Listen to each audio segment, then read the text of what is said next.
संत महात्मा अंधे काने बैगले हैं, उसको गंगा नदी जमुना नदी में डुबा दो।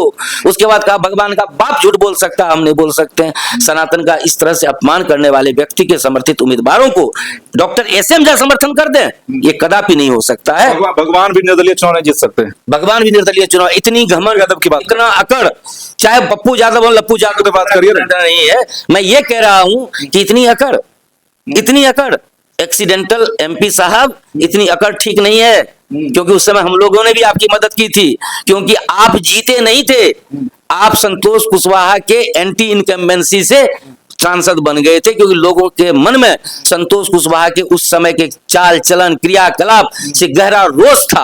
आज मैं पूर्णिया के सबसे लोकप्रिय चैनल के माध्यम से सांसद महोदय आपसे विनती करता हूं कि आप पूर्णिया के 20 लाख लोगों की इज्जत आबरू हैं। आप जो कहीं जमीन पर लेट जाते हैं, आप जब कहीं पर कुछ अंड बंड बकते हैं, उससे पूर्णिया के 20 लाख जनता का सर झुक जाता है कि कांग्रेस के तथाकथित महानेता, जिसे लोग पप्पू कहते हैं देश में, तो मैंने कड़ा विरोध किया था कि ये विदेशों से पढ़ के आया हुआ आदमी, पप्पू नहीं हो सकता राहुल गांधी, लेकिन वो पप्पू है, उसने साबित कर दिया। क्यों साबित कर दिया पप्पू है? उसने कहा कर्नाटका में कि गुजरात में कि सिर्फ और सिर्फ कार्यकर्ता को ही अब टिकट मिलेगी, सिर्फ कार्यकर्ता टिकट लेंगे।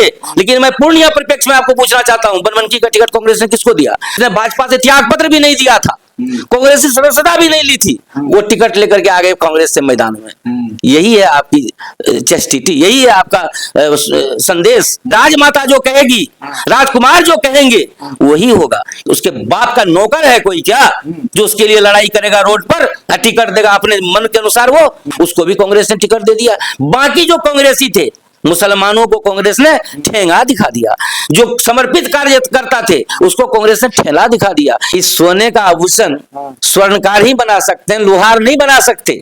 मैंने बीच में भी कहा था कि 150 ग्राम का खोपड़ी 1.5 क्विंटल के बॉडी पर ज्यादा हावी रहता है, क्योंकि यदि खोपड़ी खराब हो गई ना तो लोग पागल समझने लगेंगे आपको। ठीक वही हुआ, कांग्रेस ने 150 ग्राम के खोपड़ी को नकार करके 1.5 केजी का बॉडी धारण करना चाहा, खोपड़ी बिगड़ गई, कांग्रेस निपट गई। आज मुसलमानों को पचफोड़ना बनाकर यूज किया। कितनी योजनाएं आपने कांग्रेस के समय सुना था मुसलमानों के फेवर में? आज जब भारतीय जनता पार्टी मूल विरोधी, जो जिसको कहा जाता है सोशल मीडिया पर हो, मीडिया में हो, जहां भी हो, कि भारतीय जनता पार्टी मुसलमान विरोधी पार्टी है, मैं आपके चैनल के माध्यम से कहना चाहता हूं कि भारतीय जनता पार्टी ने मुसलमानों के लिए किन किन चीजों की व्यवस्था की है, जरा उसको गौर से देख लीजिए। मुस्लिम बच्चियों के लिए केजी से पीजी की पढ़ाई फ्री है। मौलिकता को हिंदू राष्ट्र होना चाहिए कि नहीं होना चाहिए? क्यों नहीं होना चाहिए? जब हिंदुस्तान है ये, तो हिंदू राष्ट्र, हिंदुस्तान में अंतर ही क्या है? पनोरमा ग्रुप, जो सोचता है वो करता है। तो ऐसा लग रहा है लोग कहेंगे आज पूरा भाजपा ही वाला बोल रहा है, भाजपा आरएसएस वाला बोल रहे हैं। देखिए, आरएसएस भारत का आत्मा है। आरएसएस की बात यदि की जाए तो आरएसएस भारत की आत्मा है, क्योंकि जब गुजरात में भूकंप आया तो आरएसएस ने ये नहीं देखा कि ये हिंदू है, ये मुसलमान है, इसकी व्यवस्था करूं, इसकी ना करूं। आरएसएस ने जितनी हिंदुओं की सेवा की उतना मुसलमानों का किया। जब भारत चीन युद्ध हो रहा था, वहां एक कांग्रेस के कूटनीति ने भारत का एक बहुत हिस्सा चाइना को देने का काम किया था। जिस समय, उस समय भी सबसे आगे रह करके मानवीय सेवा देने का काम यदि कोई कर रहा था, वो आरएसएस थी। तो आरएसएस को जिस तरह से लोग धार्मिक जामा पहनाना चाहते हैं, उसका मैं विरोध करता हूं, क्योंकि आरएसएस एक सांस्कृतिक संस्था है, आरएसएस एक मानवीय संस्था है, और आरएसएस अपने सांस्कृतिक और मानवीय विचारधारा पर काम करती है। वो कभी हिंदू मुसलमान में विभेद नहीं, मतलब कि आप ये कह सकते हैं कि आज जो है वो छिड़ा हुआ सोशल मीडिया पर, डिजिटल मीडिया पर, इसलिए भाई क्योंकि लोगों को ऐसा कहना है कि सनातनों की सरकार मतलब भाजपा सरकार, और भाजपा सरकार के ऐसे भी मैनिफेस्टो के एजेंडे में हिंदू राष्ट्र वर्ड लिखा हुआ है। तो कहीं ना कहीं यही वजह भी है कि आज जो है एक बड़ी राजनीतिक बहस जरूर इन्होंने छेड़ दी है कि बाबा साहब के नाम को संविधान निर्माता के तौर पर पीछे किया जाए। और अब जो है आज के दिनांक से ऐसे भी बिहार में जितना सीट आ गया विपक्ष बोलने के हालात पर है ही नहीं। जिस कांग्रेस की हम लोग बात करेंगे तो बेचारा का राहुल गांधी कहते हैं और विधायक कहाँ है, तो उसका सलाहकार कहते हैं सर 6 को जीत कर आया है। तो लोग तो ऐसे चल जाएगा। देखिए, आपने एक बहुत बड़ा गंभीर मुद्दा रखा है। मैं आपके चैनल के माध्यम से आपके तमाम दर्शकों को ये बताना चाहता हूं कि वो एक बार गूगल कर लें ग्रोक पर देख लें, जेमिनी पर देख लें, चैट जीपीटी पर देख लें, हिंदू शब्द धर्म शब्द नहीं है। क्योंकि जब यूनानी भारत आए थे वो स्व नहीं बोल पाते थे, ह बोलते थे, इसलिए सिंधु नदी को उन्होंने हिंदू नदी कह दिया और सिंधु क्षेत्र में जितने भी लोग बसे हुए थे सबको हिंदू कहा गया और इस जगह को हिंदुस्तान कहा गया। तो इस देश के अंदर चाहे उस समय का अफगानिस्तान, आज का पाकिस्तान, बांग्लादेश, ये सारे इसी में समाहित थे और सभी को भौगोलिक वर्ड के रूप में हिंदुस्तान कहा गया था और हिंदुस्तान के अंदर निवास करने वाले हिंदू कहलाए थे। तो कल तक आप समाजवाद की बात करते थे, अब तो अब आप भी हिंदू राष्ट्र की बात करिएगा। देखिए, हिंदू राष्ट्र की बात मैं तो फिर कह रहा हूं आपको, Hindu is not a mythological और Hindu is not a religious term, it is completely a geographical term. यह भौगोलिकता को हिंदू राष्ट्र होना चाहिए कि नहीं होना चाहिए? क्यों नहीं होना चाहिए? जब हिंदुस्तान है ये तो हिंदू राष्ट्र, हिंदुस्तान में अंतर ही क्या है? अच्छा, क्यों नहीं होना चाहिए? हिंदू राष्ट्र होना चाहिए। हिंदुस्तान यदि है करोड़ों वर्षों से तो हिंदुस्तान और हिंदू राष्ट्र अंतर कहाँ है, हमको बता दीजिए आप। अंतर ये है ना कि उनको लगता है और हम लोग जहां तक समझ रखते हैं कि अब हिंदू राष्ट्र होगा तो मुस्लिम प्रधानमंत्री नहीं बन पाएंगे, मुस्लिम बड़े एडमिनिस्ट्रेटिव पोस्ट पर नहीं जा पाएंगे, धीरे रहेंगे, आप लोग के पीछे इर्द गिर्द रहेंगे लेकिन पैरेलल में नहीं। बहुत अच्छा सवाल आपने किया। जो कांग्रेस 57-58 साल शासन किया केंद्र में, मुसलमानों को पचफोड़ना बनाकर यूज किया, कितनी योजनाएं आपने कांग्रेस के समय सुना था मुसलमानों के फेवर में? आज जब भारतीय जनता पार्टी मूल विरोधी, जो जिसको कहा जाता है सोशल मीडिया पर हो, मीडिया में हो, जहां भी हो, कि भारतीय जनता पार्टी मुसलमान विरोधी पार्टी है, मैं आपके चैनल के माध्यम से कहना चाहता हूं कि भारतीय जनता पार्टी ने मुसलमानों के लिए किन किन चीजों की व्यवस्था की है, जरा उसको गौर से देख लीजिए। मुस्लिम बच्चियों के लिए केजी से पीजी की पढ़ाई फ्री है। मुसलमानों को जो हज पर जाने वाले थे, कांग्रेस जिसको 3,000, 2,000, 5,000 रुपया देती थी, आज 1 लाख रुपया दिया जा रहा है भारतीय जनता पार्टी की सरकार के द्वारा, जो केंद्र में सरकार है अभी। तो ऐसे में आज मुसलमानों के लिए जो व्यवस्था हिंदुओं के लिए है, सेम व्यवस्था मुसलमानों के लिए की गई है। चाहे वह आपको आयुष्मान योजना हो, चाहे जनधन योजना हो, चाहे किसान योजना हो, चाहे 10,000 रुपए वाला महिला योजना हो, कहीं भी केंद्र सरकार ने विरोध नहीं किया है। दिखाने के लिए कांग्रेस अपने आप को दिखाती रही छद्म रूप में कि हम मुसलमानों के पक्षधर हैं, लेकिन सच्चाई ये है कि वर्तमान केंद्र सरकार ने साबित कर दिया कि असली पक्षधर। कांग्रेस से आप हटते ही उस आईआईटी को भूल गए, जेएनयू को भूल गए, एम्स को भूल गए, जो लोग कहते हैं इतना इतना अंतरराष्ट्रीय वो लोग जो एयरपोर्ट दिए, उस सबको आप भूल गए, सब कुछ। नहीं, जेएनयू कार्ड भी वही लोग दिए। देखिए, जेएनयू जो जवाहरलाल नेहरू यूनिवर्सिटी, यहां भी देख लीजिए आप विभेद का कारण कि कांग्रेस की दोगली नीति ने सबसे पहले तो इसका नाम का आइडेंटिटी चुरा लिया, आइडेंटिटी चुराया, और वहां पर कांग्रेस से ज्यादा मजबूत कौन हो गए? लेफ्ट हो गए। उनको बढ़ने दिया गया। क्यों बढ़ने दिया गया? क्योंकि वहां सनातन से संबंधित बच्चे पढ़ने न जा सकें, उनको क्वालिटी एजुकेशन नहीं मिल सके, इसलिए जानबूझकर जेएनयू को एक तरह से डिफाइड कर दिया गया, गंदा बना दिया गया। वहां पर देश तोड़ने के नारे लगने लगे, भारत तेरे टुकड़े होंगे, हम लेंगे आजादी। ये क्या है मजाक? एक शिक्षण संस्थान में इस तरह का मजाक? आप देखिए, विश्व आप बीएचयू वाला है ना आपके लिए, जो लोग हैं उधर बीएचयू में पढ़े वो लोग। नहीं, बीएचयू ने जितना मुसलमानों को एडमिशन दिया है उतना ही हिंदुओं को दिया है। या फिर आप अलीगढ़ मुस्लिम यूनिवर्सिटी देख लीजिए, वहां से कितने सारे हिंदुओं ने डिग्री ली है, कितने सारे हिंदुओं ने डिग्रियां लेकर के भी अपने अपने जीवन में सफलता के सर्वोच्च शिखर पर है। आखिर जेएनयू को ही डिफाइल करने का काम सिर्फ और सिर्फ कांग्रेस की दोगली नीति ने किया। कांग्रेस सिर्फ कांग्रेसी नेता वहां से पैदा होते हैं, भाजपा वाला भी पैदा होते हैं, एडमिनिस्ट्रेटर में भी लोग आते हैं। जितना बीएचयू का रिजल्ट उससे तो जेएनयू का रिजल्ट होता है। भूलिए नहीं कि इस देश पर लगभग 60 वर्षों तक कांग्रेस का शासन रहा और रेगुलेटरी पावर कांग्रेस के हाथ में था। जब से केंद्र सरकार में बदलाव हुई है, जेएनयू भी अब सुधरते जा रहा है और आने वाले कुछ वर्षों में जेएनयू एक इंस्टीट्यूशन होगा एजुकेशन का, न कि अड्डा होगा देश तोड़ने वाले गिरोहों का। तो वहां भी एबीवीपी का झंडा लहराएगा। मैं ये नहीं कहा, मैंने ये कहा कि देश विरोधी ताकतों को अब पनपने नहीं दिया जाएगा, वह एक शिक्षण संस्थान के रूप में आगे बढ़ेगा। जेएनयू नेतागिरी वाला कॉलेज नहीं बनेगा अब, बिल्कुल नहीं। जहां पर देश के टुकड़े करने की बात होगी, ये अब कदापि नहीं हो सकता। मतलब कि जेएनयू जो है वो कॉलेज पढ़ाई लिखाई लेवल नहीं बल्कि नेतागिरी का अड्डा है। आपने देखा कि शरजील इमाम हो, एक से एक बड़े आतंकवादी जो जेएनयू के प्रोटेक्शन में जी रहे थे, जिन्होंने देश के ऊपर हमारे संसद भवन पर जिन्होंने हमला करवाया, जिन्होंने बंबई में उतना बड़ा आतंकवादी घटना को अंजाम दिलवाया, उनके सपोर्टर कहां दुम दुबाए बैठे थे? जेएनयू में बैठे थे। जब उनको फांसी दी गई तो यही कांग्रेस पार्टी 12 बजे रात में सुप्रीम कोर्ट को खुलवाई थी, भूलिएगा नहीं। आज यदि सच्चाई की बात हो तो बहुत लोगों को पेट में दर्द होने लगता है।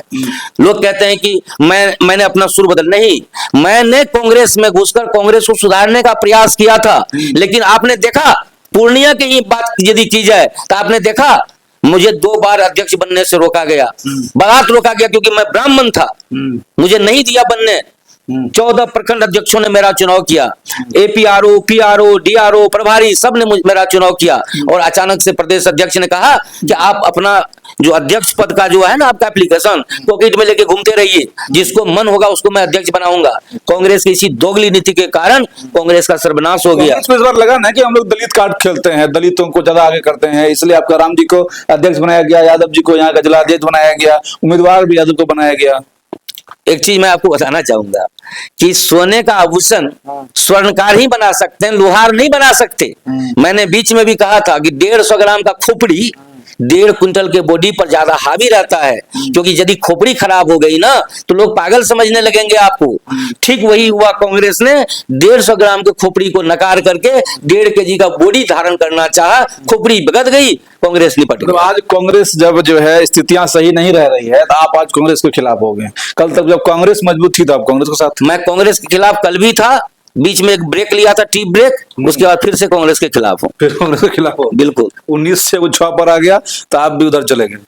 19 से 6 पर आने के कारण मैंने कांग्रेस नहीं छोड़ा। कांग्रेस की विचारधारा में जो विकृति उत्पन्न हुई, अब जब आप खुलवाना ही चाहते तो सुन लीजिए कि कांग्रेस के तथाकथित महानेता जिसे लोग पप्पू कहते हैं देश में, तो मैंने कड़ा विरोध किया था कि ये विदेशों से पढ़ के आया हुआ आदमी पप्पू नहीं हो सकता राहुल गांधी, लेकिन वो पप्पू है, उसने साबित कर दिया। क्यों साबित कर दिया पप्पू है? उसने कहा कर्नाटका में कि गुजरात में कि सिर्फ और सिर्फ कार्यकर्ता को ही अब टिकट मिलेगी, सिर्फ कार्यकर्ता टिकट लेंगे।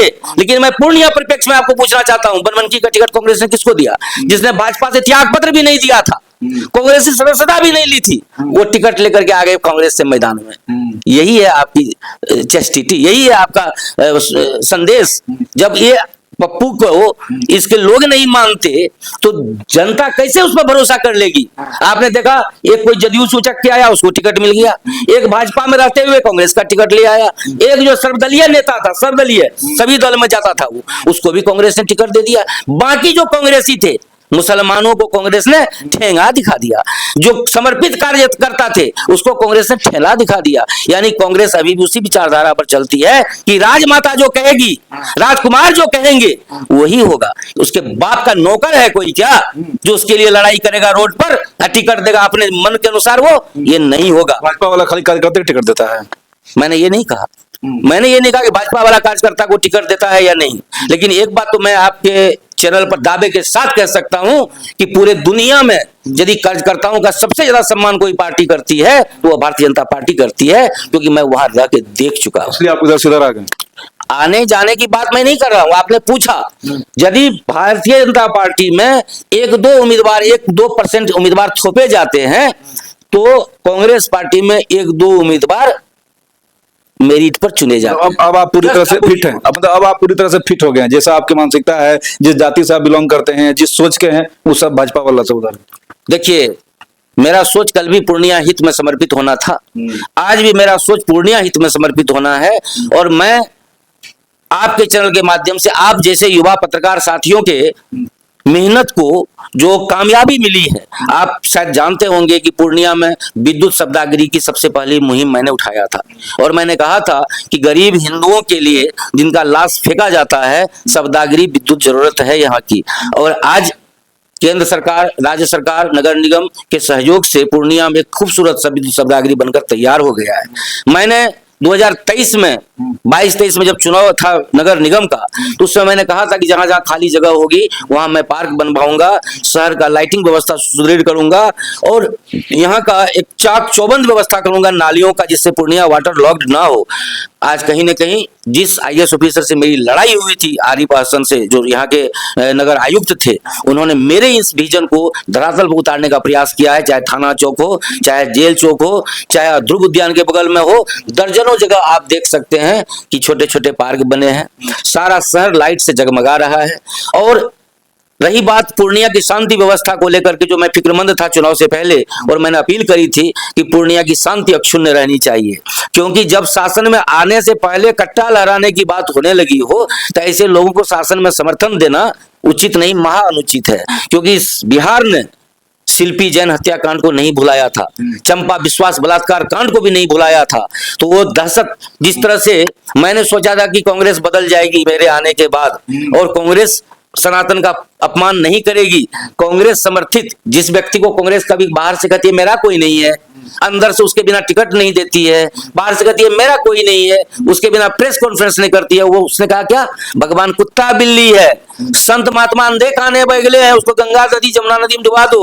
उसके बाद कहा भगवान का बाप झूठ बोल सकता है, हम नहीं बोल सकते हैं। सनातन का इस तरह से अपमान करने वाले व्यक्ति के समर्थित उम्मीदवारों को डॉक्टर एसएम जैसा समर्थन कर दें, ये कदापि नहीं हो सकता है। भगवान भी निर्दलीय चुनाव नहीं जीत सकते, भगवान भी निर्दलीय चुनाव, इतनी घमंड यादव की बात, इतना अकड़, चाहे पप्पू यादव और लप्पू यादव की बात करिए नहीं है। मैं ये कह रहा हूं कि इतनी अकड़ एक्सीडेंटल एमपी साहब, इतनी अकड़ ठीक नहीं है, क्योंकि उस समय हम लोगों ने भी आपकी मदद की थी, क्योंकि आप जीते नहीं थे, आप संतोष कुशवाहा के एंटी इनकम्बेंसी से सांसद बन गए थे, क्योंकि लोगों के मन में संतोष कुशवाहा के उस समय के चाल चलन क्रियाकलाप से गहरा रोष था, उनका विरोध करना था, इसलिए आप सांसद बन गए। और जब आप सांसद बन गए हैं, आज मैं पूर्णिया के सबसे लोकप्रिय चैनल के माध्यम से सांसद महोदय आपसे विनती करता हूं कि आप पूर्णिया के 20 लाख लोगों की इज्जत आबरू हैं। आप जो कहीं जमीन पर लेट जाते हैं, आप जब कहीं पर कुछ कर अंड बंड बकते हैं, उससे पूर्णिया के 20 लाख जनता का सर झुक जाता है।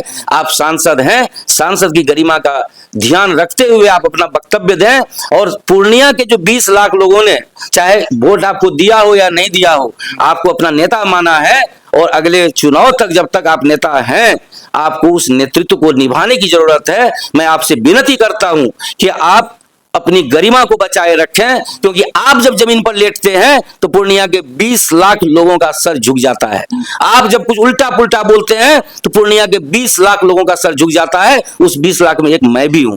इसलिए मैं आपसे विनती करता हूं कि आप अपनी गरिमा को निश्चित रूप में मेंटेन करें। आप सांसद हैं, माननीय सांसद हैं, आप अपनी माननीय सांसद वाली छवि को निश्चित रूप से बचाए रखने का। चलिए, मतलब पूरी बेबाकी के साथ जो है डॉक्टर एसएम झा अपने दिल की भड़ास भी आप कह सकते हैं, क्योंकि देखिए पार्टी नया नया अभी चेंज भी किए हैं, और साथ ही साथ आज जिस मौके पर हम लोग यहाँ पर पहुंचे थे, अपनी पूरी बातें जो है आपके बीच रखी।